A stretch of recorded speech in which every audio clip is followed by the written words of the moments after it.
Hello friends, कैसे हैं आप लोग? आई होप अच्छे होंगे। आज का हमारा नया टॉपिक है डिसीजन कंट्रोल स्टेटमेंट। ठीक है, तो हम जावा में डिसीजन कंट्रोल स्टेटमेंट को कैसे अप्लाई करते हैं इसके बारे में हम इसमें देखेंगे। अब हम इसको स्टार्ट करते हैं। Okay, so decision control statement. In Java, decision control statement are used to execute different block of code based on the certain condition. इसका मतलब क्या होता है, जब आपको जावा लैंग्वेज में कोई स्टेटमेंट को एग्जीक्यूट कराना हो, अगर आप वैसे देखिए, अगर आप सीरियली आप कोई लाइन ऑफ स्टेटमेंट लिखोगे तो वो सीरियली एग्जीक्यूट होता चला जाएगा। ठीक है, लेकिन आपको कोई स्टेटमेंट ऐसा है जो कि किसी कंडीशन के बिहाफ पे चेक करना हो, किसी कंडीशन के बिहाफ पे एग्जीक्यूट कराना हो, तो आपको यहाँ पे डिसीजन कंट्रोल स्टेटमेंट का रोल आ जाता है। चेक जहाँ क्या होता है, हम कोई कंडीशन को चेक करते हैं, उसके बाद उसको हम क्या नाम है आपको स्टेटमेंट को एग्जीक्यूट करते हैं।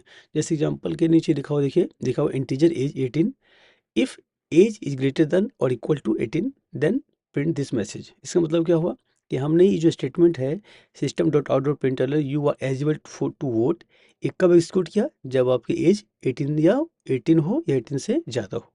ठीक है, इसी तरीके से हम मल्टीपल कंडीशन अप्लाई कर सकते हैं। ये छोटा सा एग्जांपल था, आप अपने हिसाब से कंडीशन को यूज कर सकते हैं। ठीक है, they allow the program to make decision and change its behaviour depending on the evolution of expression. जैसे मैंने बताया ना आपको कि अभी क्या हमारे पास में एक्सप्रेशन क्या था कि हम ये चेक कर रहे हैं कि एज जो है 18 से इक्वल है या फिर 18 से एक्स्ट्रा है ना, ज़्यादा बड़ा है, तो हमने कंडीशन ही अप्लाई कर दिया। इसी तरीके से आप कोई भी कंडीशन जो है अप्लाई कर सकते हैं। ठीक है, आपको बस ये ध्यान रखना है, जो स्टेटमेंट एग्जीक्यूट होना है वो कंडीशनली अगर है तो आप इफ़ कंडीशन को यूज करोगे। ठीक है, इफ़ क्या होता है, कीवर्ड होता है, जो मैंने ऑलरेडी आपको पहले बताया हुआ है। आपको डिसीजन कंट्रोल स्टेटमेंट अगर अप्लाई करना है तो क्या करोगे आप, if condition sorry if keyword के थ्रू ही कर सकते हो। ठीक है, और भी चीज़ें होती हैं, बट यहाँ फिलहाल मैं आपको इफ़ के बारे में बता रहा हूँ। जैसे देखिए, primary decision control statement in Java, the if statement is the most basic decision making statement. It execute a block of code if the specified condition evaluate to true. इसका मतलब क्या हुआ, एक सेंटेंस देखोगे आप इसमें, इफ कंडीशन ब्लॉक। ठीक है, ब्लॉक मतलब क्या है, ब्लॉक ऑफ कोड जो यहाँ पे आप लिखोगे। अब क्या है कि अगर यहाँ कंडीशन ट्रू होगा, है ना, तो कंडीशन अगर ट्रू होगा तो block of code to be executed if the condition is true, है ना। अगर हमारा कंडीशन ट्रू होगा तो क्या होगा, इस ब्लॉक में, है ना, इस ब्रैकेट में जो भी कोड लिखा होगा, जो भी स्टेटमेंट ऑफ कोड होगा, ये सब का सब क्या हो जाएगा, रन हो जाएगा। अगर मान लीजिए किसी रीजन से वो कंडीशन फॉल होता है, मतलब फॉल्स हो गया, तो क्या करोगे आप, फिर वो क्या करेगा, इस ब्रैकेट के अंदर नहीं जाएगा और वो कोड एग्जीक्यूट नहीं होगा। ठीक है, मान लीजिए उसकी एज होती 15, ये लिखा हुआ होता कि 10 होता, कुछ भी होता तो नहीं जाता ना उसके अंदर ना। तो बस ये हमको ध्यान रखना है कि इफ़ के अंदर क्या होगा, कंडीशन ट्रू, तब क्या होगा, हमारा स्टेट ऑफ स्टेटमेंट को एग्जीक्यूट हो जाएगा, नहीं तो हम आगे बढ़ जाएंगे। ठीक है जी, ओके। अब मान लीजिए हमने देखा कि कंडीशन चेक किया हमने कि भाई कंडीशन मीट होता है तो आप सेट ऑफ स्टेटमेंट को एग्जीक्यूट करो। लेकिन सपोज कि मुझे ये कंडीशन भी देखना है कि अगर वो नहीं होगा ना, तो मुझे एक उसके ना एल्स कंडीशन में भी कुछ देना है ना। जैसे कि अगर आप 18 नहीं है तो अभी नहीं एलिजिबल हैं, अब 18 है तो आप एलिजिबल हैं, है ना। इसी तरीके से क्या होता है, इफ़ एल्स होता है, यानी कि इफ़ के बाद क्या होता है, एल्स आएगा। ठीक है, तो if else statement provide an alternative block of code and execute if the condition is false, है ना। अगर कंडीशन पहले जो ट्रू है, अगर ट्रू वाले ब्लॉक में नहीं जाएगा तो क्या चला जाएगा, फॉल्स वाले में चला जाएगा। ठीक है, the if condition block of a code to be executed if the condition is true, else block of code to be executed if the condition is false। यानी क्या है, इन दोनों हमारे पास अब क्या होगा, दो ब्लॉक हो गए, है ना, इस कंडीशन में। अब क्या होगा इसमें, या अगर ट्रू होगा तो पहले वाले पार्ट में जाएगा, इफ वाले ब्लॉक में जाएगा, अगर फॉल्स होगा तो एल्स वाले पार्ट में जाएगा। ठीक है जी, अब हम एक छोटा सा एग्जांपल फिर से देख लेते हैं। इसमें लिखा हुआ है इंटीजर एज 16। अब क्या होगा, if age is greater then और इक्वल टू 18, अगर एज 18 से बड़ा या बराबर है तो क्या होगा, you are eligible to vote, else you are not eligible to vote. अब हमको सीधा सीधा समझ में आ गया कि वह तो एलिजिबल होगा, ये तो नहीं होगा, है ना। तो यहाँ पे क्या चेक कर रहे हैं, एज, अब क्या एज की जगह पर 16 है, तो क्या 16 18 से बड़ा या बराबर है, नहीं, फॉल्स हो गया, यानी कि एडिशन क्या हो गया, फॉल्स चला गया। तो क्या पेंट होगा, you are not eligible to vote, मतलब क्या हुआ, जो लोग 18 साल से नीचे हैं वो वोट नहीं कर सकते हैं। अगर वोटिंग करना है आपको तो क्या होगा, आप जो होगा, या तो आप 18 साल के हो या 18 साल से ज़्यादा हो। ये छोटा सा एग्जांपल था कि हमको इफ़ कंडीशन को कैसे यूटिलाइज करना है। ठीक है जी, चलिए हम इसमें और एग्जांपल देखते हैं। ओके। अब है else if ladder. Else if ladder का मतलब क्या हुआ, ऐसा समझिए। अभी क्या देखिए, मैंने क्या कहा कि एक कंडीशन चेक करेंगे, अगर वो कंडीशन ट्रू होगा तो वो क्या नाम है, सेट ऑफ स्टेटमेंट को एग्जीक्यूट कर देगा। अगर कंडीशन फॉल्स होगा तो एल्स केस में चला जाएगा, है ना। लेकिन आपको आप ऐसा सोचो कि आपको मल्टीपल कंडीशन चेक करना हो कि इफ दिस तो डैट, इफ दिस तो डैट, इफ दिस तो डैट, है ना, बहुत सारी चीज़ें करना आपको। देखिए आपको मल्टीपल कंडीशन एक साथ ही चेक करना हो। देखिए बगल में मैंने लिखा हुआ है, इसमें एक सिंपल सा सिंटेक्स है कि कैसे इसमें वर्क करता है। जैसे कि इफ कंडीशन वन, अगर कंडीशन वन ट्रू होगा तो ब्लॉक ऑफ कोड एग्जीक्यूट हो जाएगा, जो कंडीशन वन का ब्लॉक है, ठीक है। अगर वो फॉल क्या नाम है, कंडीशन ट्रू नहीं होती है तो फिर क्या जाएगा कंडीशन टू में, फिर से वही प्रोसेस होगा, कंडीशन चेक किया जाएगा। अगर कंडीशन ट्रू, जो कंडीशन टू जो है ट्रू होगा तो block of code to be executed if condition two is true. मतलब क्या है, अगर कंडीशन टू जो है ट्रू हो जाएगा तो कंडीशन टू वाला ब्लॉक एग्जीक्यूट हो जाएगा, है ना। अगर कंडीशन ट्रू हो गया तो एग्जीक्यूट होकर बाहर निकल जाएगा। अगर मान लीजिए ये दूसरा वाला भी फॉल्स हो गया, फिर कंडीशन थ्री में आएगा। अगर कंडीशन थ्री होगा ट्रू तो फिर एग्जीक्यूट करेगा, नहीं तो बाहर जाएगा। मान लीजिए पहला condition one, condition two, condition three, तीनों के तीनों जो हैं फॉल्स चले गए, कुछ भी नहीं है, है ना। तो फिर क्या होगा, एल्स में आ जाएगा। यानी कंडीशन तीनों अगर वो आपका ट्रू नहीं होता तो कहाँ जाएगा, एल्स में जाएगा। Block of code to be executed if none of the above condition are true. समझ रहे बात को। तो ये क्या हुआ, एक लैडर हुआ, यानी कि पहले कंडीशन, फिर दूसरा कंडीशन, फिर तीसरा, इसी तरह मल्टीपल कंडीशन अप्लाई कर सकते हो। अगर कुछ नहीं तो एल्स में चला जाएगा, है ना। तो ये डिपेंड करता है कि आपके रिक्वायरमेंट पे क्या नीड है। जैसे जैसे आप छोटे छोटे डेमो बनाओगे तो आपको समझ में आएगा कि एग्जैक्ट एल्फ क्या नाम है आपका, एल्स इफ का लेटर का जो क्या एग्जैक्ट यूज होगा, ठीक है।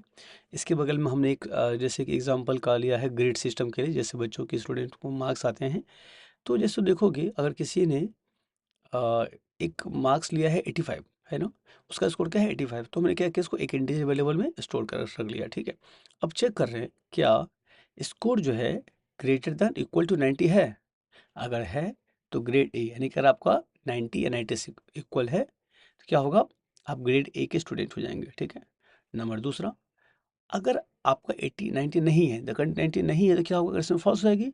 फिर दूसरा में आ जाएगा, क्या स्कोर ग्रेटर देन और इक्वल टू 80 है क्या।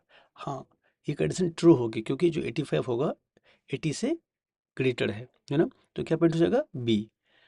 अब क्या होगा, जैसे प्रिंट हो जाएगा बी हो के बाद वो यहाँ से बाहर निकल जाएगा, यानी कि वो तीसरे वाले में चेक करने जाएगा, कोई लॉजिक नहीं बनेगा, है ना। अगर आपको ऐसा कुछ करना है तो आप इसकी 10 में जाकर ब्रेक भी लगा सकते हैं, है ना। अब क्या है उसके बाद, एल्स इफ, अगर वो ये नहीं तो ये नहीं तो ये नहीं तो ये। अगर मान लीजिए उसके मार्क्स होते कि 40 होते तो क्या होता, पहला दूसरा तीसरा चौथा तीनों में तो वो कंडीशन मीट किया नहीं, है ना। तो लास्ट में पहुंच जाएगा कंडीशन एफ, नहीं ग्रेड एफ में पहुंच जाएगा, है ना। क्या प्रिंट करता, ग्रेड एफ। बात समझ रहे। इस तरीके से हम कंडीशंस को चेक करते हैं, ठीक है। ब्रेक का मैंने एक आपको एग्जांपल बताया था, जरूरी नहीं लगाना है, बट अगर आपको लगाना है तो लगा सकते हो, ठीक है। ओके। अब हम आते हैं स्विच स्टेटमेंट पे। स्विच स्टेटमेंट क्या होता है, स्विच स्टेटमेंट भी बेसिकली क्या होता है, ये भी एक ना वैल्यू ऑफ एक्सप्रेशन जो होता है उसको इवैल्यूएट करता है, और उसके बिहाफ पे जो केसेस मैच होते हैं उसका वो सेट ऑफ एग्जीक्यूट करता है। सेट ऑफ एग्जीक्यूट मतलब सेट ऑफ स्टेटमेंट को एग्जीक्यूट कर देता है। जैसे देखोगे, the switch statement allow a variable to be tested against a list of value known as cases, ठीक है। Each case has its block of code that executes if the case matches the variable. इसका क्या मतलब हुआ, हम क्या करते हैं, कोई एक्सप्रेशन देते हैं, जैसे आपने वहाँ पे किया था ना कि आई इक्वल्स टू 10 है या जो भी इस तरह से मान लो, ठीक। यहाँ पे मान लो हम कोई केस रख देंगे, मान लीजिए मैंने एक इंटीजर ले लिया और उसमें दे दिया 10। तो जो अगर केसेस वैल्यू 1 है, केसेस वैल्यू 2, इसी तरह से अप टू बहुत सारे हो सकते हैं। तो अगर कोई 10 वाला होगा तो क्या होगा, वो केस का कोड एग्जीक्यूट हो जाएगा, अदरवाइज नहीं होगा, ठीक है। मान लीजिए कोई भी केसेस में वो आपका मीट नहीं करता तो फिर कहाँ जाएगा, फिर चला जाएगा डिफ़ॉल्ट में। समझ रहे हैं, वो कहाँ चला जाएगा, डिफ़ॉल्ट में। यानी कि अगर कोई भी केसेस मैच नहीं होते हैं तो डिफ़ॉल्ट वाला जो कोड होगा वो एग्जीक्यूट हो जाएगा और ब्रेक करके बाहर निकल जाएगा, ठीक है। मान लेते हैं कि पहला वाला ही कंडीशन जो वैल्यू 1 था वही ट्रू हो गया, मतलब कंडीशन मैच हुई, तो क्या होगा, वो आपका सेट ऑफ स्टेटमेंट जो अब होगा, आपका जो भी वर्क होगा वो एग्जीक्यूट करेगा और ब्रेक करके इस स्विच के जो ब्लॉक हैं, है ना, इससे बाहर निकल जाएगा, ठीक है। आपको समझ में आ गया होगा स्विच केस कैसे यूज कर रहा हूँ मैं। सिंपल है, स्विच केस के पैरामीटर मुझे एक एक्सप्रेशन पास करना है, वो जो एक्सप्रेशन की वैल्यू होगी वो किसी न किसी केस में मैच होगी। अगर वो केस में किसी में मैच हो रहा है तो वो ब्लॉक ऑफ कोड एग्जीक्यूट होगा और ब्रेक करके बाहर निकल जाएगा। अगर वो केसेस में मैच नहीं होता है तो डिफ़ॉल्ट में जाएगा, डिफ़ॉल्ट का जो ब्लॉक ऑफ कोड एग्जीक्यूट करेगा और ब्रेक करके स्विच के ब्लॉक से एग्जिट ले लेगा। ठीक है, चलिए हम इसका एग्जांपल देखते हैं। ओके, सिंपल सा एग्जांपल है। आपका इसमें संडे मंडे हम चेक कर रहे हैं कि कौन से नंबर ऑफ डे में कौन सा डे आता है। ठीक है, मैंने लिया इंटीजर डे इक्वल्स टू 3। ठीक है, अब मैंने लिखा स्ट्रिंग डे नेम, एक वेरिएबल का नाम है जिसमें मैं क्या कर रहा हूँ, को वैल्यू को स्टोर करूँगा। ठीक है, स्विच का ब्लॉक स्टार्ट होता है हमारा। इसमें क्या है, डे पास किया था हमने। क्या पास किया, डे, यानी डी जो ऊपर मैंने इंटीजर वेरिएबल बना रखा है तो वही, तो वो क्या एक एक्सप्रेशन के फॉर्म में ये ट्रीट करेगा। अब लॉजिकली देखोगे तो यहाँ पे वैल्यू क्या पास हुई, 3 पास हुई है ना। अब देखो केस वन, क्या केस वन 3 से मैच करेगा, नहीं। फिर आगे चलते हैं, केस टू क्या मैच करेगा, नहीं। फिर केस थ्री क्या मैच करेगा, यस, क्योंकि केस थ्री वाला ही, क्योंकि जो वैल्यू है डे थ्री में वही वैल्यू है ना। फिर क्या करेगा, डे नेम में क्या इंस्लाइज कर देगा वो, ट्यूसडे, और क्या होगा, ब्रेक होगा। ब्रेक करके वह क्या होगा, वो इस स्विच के ब्लॉक से एग्जिट ले लेगा, है ना। और फिर क्या प्रिंट कर देगा, टुडे इज ट्यूसडे, है ना। जैसे उसमें लिखा हुआ देखो लास्ट में, system dot out dot println today is Tuesday. Today is to जो क्या है, एक स्ट्रिंग में मैंने रख रखा हुआ है, और बाद में मैंने क्या किया, जो वेरिएबल से डेटा आ रहा है उसको मैंने कनकैटिनेट कर दिया है। ठीक है जी। प्रिंट एलन को जो है आपको दिख रहा होगा, ये कोई मैसेज अगर को प्रिंट करना है जावा में तो दो मेथड होते हैं, प्रिंट और प्रिंट एलन। प्रिंट में आप वैसे देखो, मैसेज दोनों में प्रिंट सेम ही होता है, ठीक है। बट प्रिंट एलन में क्या होगा ना, एक न्यू लाइन भी देगा आपको उसके आगे, बस ये डिफरेंस समझ लो इसका, ठीक है। तो इसी तरीके से मान लीजिए अगर यहाँ पे डे में 1 होता तो फिर क्या होता, पहला वाला लाइन एग्जीक्यूट हो जाता, पहले वाले जो केसेस है ना, संडे हो जाता फिर। या फिर मान लीजिए ऐसा होता कि 6 होता, फिर क्या होता, फ्राइडे। तो जो बेसिकली देखो, जो एक्सप्रेशन का जो वैल्यू मैच करेगा ना, वो ब्लॉक ऑफ कोड एग्जीक्यूट हो रहा है, ऐसा समझ लो मोटा मोटा। अब मान लीजिए कि उसने डिड 10, बट 10 का तो कोई 10वां कोई दिन तो होता ही नहीं है ना। तो एक सेल के साथ संडे से लेकर के दोबारा सैटरडे तक तो मैच हो गया हमारा। सैटरडे और फिर से संडे आएगा, यानी क्या होगा, हमको 1 बन जाना चाहिए। तो लेकिन 13 कर दोगे या 10 दोगे, कुछ वैल्यू दोगे, तो क्या करेगा, डिफॉल्ट में चला जाएगा, तो क्या invalid day. So today is invalid day, है ना। अब हम अपने एडिटर पे चलते हैं। देखिए एडिटर के लिए ना आप या तो विजुअल स्टूडियो कोड यूज़ कर सकते हो, या फिर आप इक्लिप्स यूज़ कर सकते हो, या आपके पास जो भी एडिटर है आप उसको यूज़ कर सकते हो, ठीक है। मैं फ़िलहाल जो हूँ विजुअल स्टूडियो कोड एडिटर को यूज़ करने जा रहा हूँ, ठीक है जी। तो चलिए फिर हम चलते हैं अपने विजुअल स्टूडियो कोड एडिटर पे। अब हम अपने एडिटर पे पहुँच चुके हैं। तो बेसिकली मैं यहाँ पे क्या कर रहा हूँ कि विजुअल स्टूडियो यूज़ कर रहा हूँ कोड को रन करने के लिए। आपके पास जो भी एडिटर हो आप यूज़ कर लेना, ठीक है। और चलिए फिर इसको स्टार्ट करते हैं। देखिए सबसे पहले मैं क्या करता हूँ, एक क्लास बनाता हूँ। क्लास, ये देखिए, ये बहुत स्मार्ट है। एक्चुअली क्या है ना, ये अपने आप ही देखा आपने टाइपिंग हो गया। एक्चुअली क्या है, मेरे ना एडिटर में को पायलट ऑलरेडी है, इसलिए इसने खुद ही टाइप कर दिया है। मैंने ये यूज़ कर रहा हूँ क्योंकि मुझे टाइम बचाना है, ठीक है। फिलहाल ये ज़्यादा ही इसने टाइपिंग कर दिया, फिलहाल इतना रखते हैं। देखिए सबसे पहले क्या किया मैंने, एक क्लास बनाया डिसेंट डेमो करके। डिसेंट डेमो इसलिए है क्योंकि मुझे डिसेंट कुछ लेने इसमें, ठीक है। उसके बाद देखोगे सबसे पहले क्या, पब्लिक है, एक क्लास है डिसेंट डेमो है। ये क्या है, मेरा क्लास का नेम हो गया, ठीक है। अच्छा क्लास बनाना है, इसके लिए मुझे क्या चाहिए, एक कीवर्ड चाहिए। तो क्या हुआ, क्लास कीवर्ड है कि कोई क्लास बनाने के लिए आपको क्या चाहिए, क्लास कीवर्ड, ठीक है। और ये पब्लिक है, पब्लिक का क्या मतलब होता है कि ये पब्लिकली मुझे कहीं भी एक्सेस हो सकता है, यानी कि इसमें जो कोई वेरिएबल बनाऊंगा या कि दूसरी जगह है ना, तो वो एक्सेस होता है। इस पब्लिक क्या होता है, इन सब के बारे में बेसिकली हम अच्छे से कॉलर्स डेमो बनाएंगे। फिलहाल बेसिकली समझ लीजिए एक पब्लिक क्लास है और जो क्लास का नाम ये है, ठीक है। उसके बाद क्या है, एक मेन फंक्शन है, क्योंकि जावा में जो आप कोई क्लास बनाओगे ना, तो कोई कोई मेन एक फंक्शन होना ही चाहिए, ठीक है। बिना मेन फंक्शन के यहाँ पे अभी काम नहीं होने वाला है, ठीक है। ये क्या है, पैरामीटर है। जैसे मैंने बताया सबको कि फंक्शन में जो ऐसा होता है ना कि अब ऐसा समझो कि फंक्शन में कोई ना कोई या तो पैरामीटर होगा, ये तो पैरामीटर नहीं होगा, ठीक है। अब इसके बारे में हम आगे और डिस्कस करेंगे, ठीक है। आप ये समझ के चलिए फिलहाल एक स्ट्रक्चर है, आपको कोई भी बनाना हो तो आपको ये बेसिक स्ट्रक्चर चाहिए, ठीक है। Public class, class name, main function, ठीक है, पब्लिक स्टैटिक वॉइड मेन, ठीक है। इन सब के बारे में अच्छे से एक बार फिर से बाद में डिस्कस करेंगे। फिलहाल मैं इसको आगे लेके चलता हूँ, छोटा सा एक हेलो वर्ड लिखते हैं,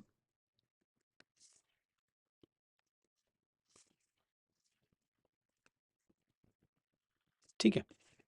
अब मैं इसको रन कर रहा हूँ, देखिए हेलो वर्ड आ गया, ठीक है। तो आपने क्या देखा, छोटा सा हेलो वर्ड के लिए एक बेसिक सा जो स्ट्रक्चर था, ये मेरा ये था, ठीक है। ये ऊपर देखो कमेंट है, अगर आपको कुछ ना किसी लाइन के लिए कमेंट देना हो तो क्या करोगे, आप ऐसे कमेंट दे सकते हो, ठीक है। चलिए इसको हम हटा देते हैं, ये रहने दीजिए, कोई बात नहीं, इसको पड़े रहने दीजिए। अब मैं आपको एक वेरिएबल डिक्लेयर करके दिखाता हूँ, ठीक है। ये क्या है कि मैंने एक वेरिएबल बना दिया। अब यहाँ पे आप कुछ भी लिख सकते हैं, ठीक है। फ्लोट के लिए ले लिया, डबल के लिए ले लो, ठीक है। इस तरह से कितने भी आप बना सकते हो, ठीक है, बूलियन देखो, है ना। तो आपको जो मर्जी आप बना लेना, ठीक है। फिलहाल क्या करते हैं, एक मिनट आई में हमें क्या करता हूँ, 10 दे देता हूँ, ठीक है। आई यहाँ पे वेरिएबल है पास में, ठीक है। अच्छा, अब देखो यहाँ पे ना, जो देखो यहाँ पे एरर दे रहा है ना, कि ये जो आई है एरर दे रहा है, क्या एरर दे रहा है, ये देखो। अब क्या, चेंज टू स्टैटिक।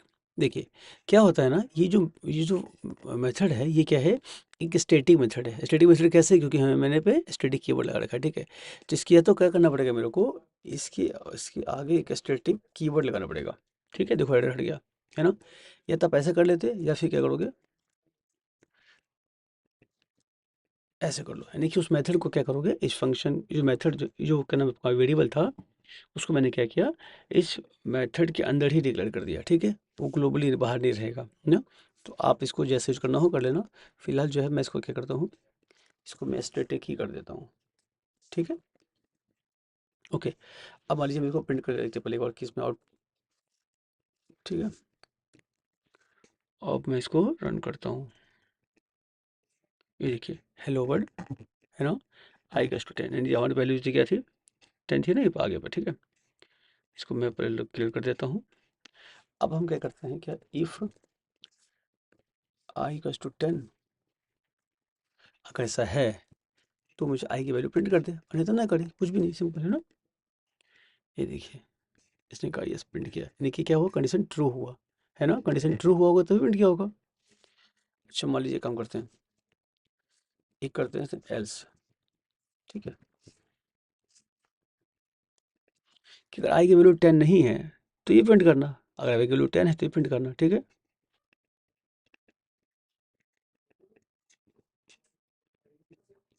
इसने क्या किया, 10 ही प्रिंट की, क्यों, क्योंकि वैल्यू 10 ही था। अभी काम करते हैं, इसको इसको 100 कर देते हैं। अब इसने क्या प्रिंट किया, आई नॉट इक्वल टू 10, मतलब क्या समझा आपने, कि कंडीशन अगर ट्रू हुई थी तो ये वाला ब्लॉक एग्जीक्यूट हुआ था, अगर कंडीशन फॉल्स हो गया तो ये वाला ब्लॉक आपका एग्जीक्यूट हो गया, ठीक है। आई होप ये चीज़ आपको क्लियर हो गई होगी कैसे मैं बना रहा हूँ इसको, ठीक है। या फिर एक और एग्जाम्पल देख लेते हैं, इसको भी मैं क्या करता हूँ, स्टैटिक लगा देता हूँ, बी को कर देते हैं फॉल्स, एक मैंने वैल्यू सर्च करती हूँ उसको वैल्यू, और चलो कोई minute, if B two true, तो ठीक है,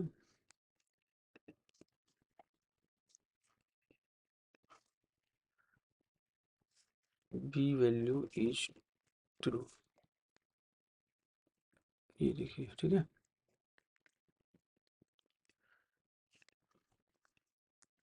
ना। अब क्या होगा देखते हैं, बी को मैंने क्या किया है, फॉल्स नाइज किया है, लॉजिकली वो यहाँ आना चाहिए, ठीक है। इसको रन करके देख लेते हैं एक बार हम, ये देखिए बी वैल्यू इज फॉल्स, है ना।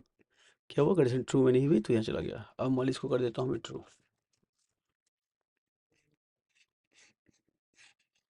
ये लॉग ज़्यादा हो रहा है मेरे पास ना, आप इसको देख के कन्फ्यूज मत होना, देखिए बी वैल्यू इज ट्रू, है ना। अभी क्या हुआ, इस वाले कंडीशन में चला गया। तो सिंपल सा एग्जांपल था जिसमें मैंने एक इंटीजर लेके बताया आपको, एक मैंने बूलियन लेके बताया है। अब बाकी जो तीन है आप अपने हिसाब से खुद भी प्रैक्टिस करो, आपको ज़्यादा क्लियर हो जाएगा, ठीक है। क्योंकि सब कुछ मैं ही कर दूंगा तो थोड़ा सा ना आपको एक कॉन्फिडेंस जनरेट नहीं हो पाएगा कि दिमाग में कि लिटरली में चल कैसे रहा, ठीक है।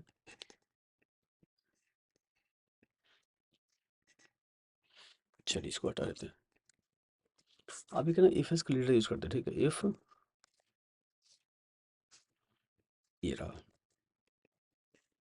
ठीक है, ये क्या एरर होगा इसमें, अच्छा एक ब्लॉक डिलीट हो गया उसका, ठीक है। अगर ऐसा हो तो ऐसा, नीचे काम करते हैं, if else if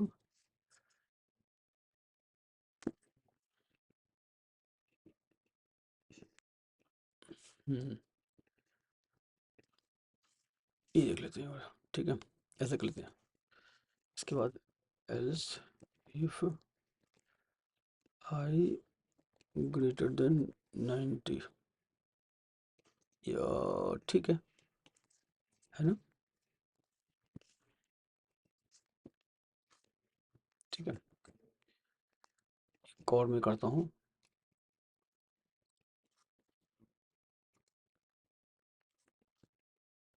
ऐसे कर देते, ठीक है ना। इसकी वैल्यू चेंज कर देते हैं एक बार, 70 60, ठीक है। और इसमें कि दे देते हैं, वैसे कुछ भी वैसे डाल लो, मान लो कि आई लेस देन 60, ऐसा करके, है ना। क्योंकि 60 से यहाँ पे इक्वल टू पे लगा देते हैं, बस कोई 60 को भी प्रिंट कर देगा, ठीक है। यहाँ पे 80 70 60, ठीक है। अब इसको हम इसको रन करते हैं।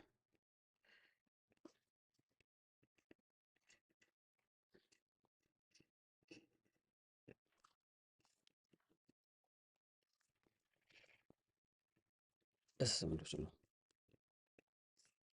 ये देखिए क्या आया, आई 100। क्यों हुआ? क्योंकि आई की वैल्यू 100 है और 100 से ज़्यादा है, कंडीशन ट्रू हो गई, ठीक है। ये काम करते हैं, ये कर दो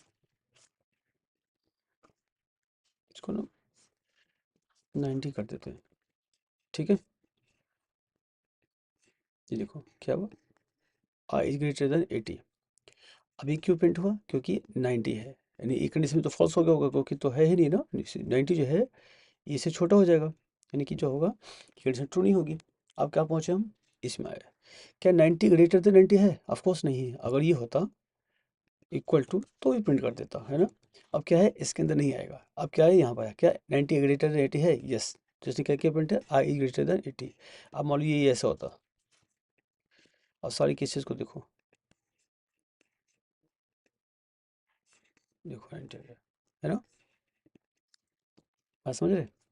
तो इससे ऐसे ही चलता है। तो इससे से आपको सारी कंडीशन चेक होगा। अगर मान लीजिए कुछ भी नहीं होता, इस मान लीजिए हमें देता 50,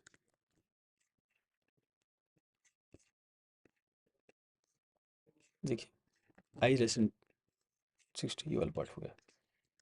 तो आपने एक इफ एल्स का लेटर भी एग्जांपल करके देख लिया है, ठीक है। आई होप चीज़ आपको क्लियर हो गई होंगी इसमें, है ना। तो इसको मैं इसको क्लियर कर देता हूँ, और ना एक काम करते हैं, अब हम एक छोटा सा एग्जांपल लेते हैं स्विच का इसका, ठीक है। क्या करते हैं, आई में मैं आपको एक ही करते हैं, चलो स्विच आई पास कर देते हैं 1। मान लो ये ले देखिए, सिंपल लिख देता हूँ मैं ऐसे ही, ठीक है। आप ऐसा समझ, आप अपने हिसाब से लिख लिख लेना।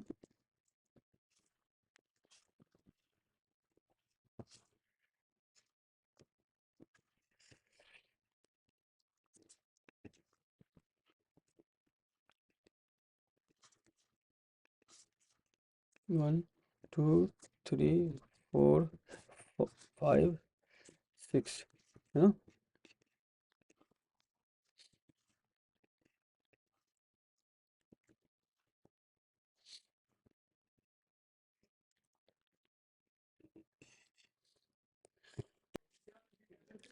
तो इसमें पहले हम क्या करते हैं ना, ये जो डेटा वैल्यूज को चेंज कर देता हूँ मैं, ठीक है।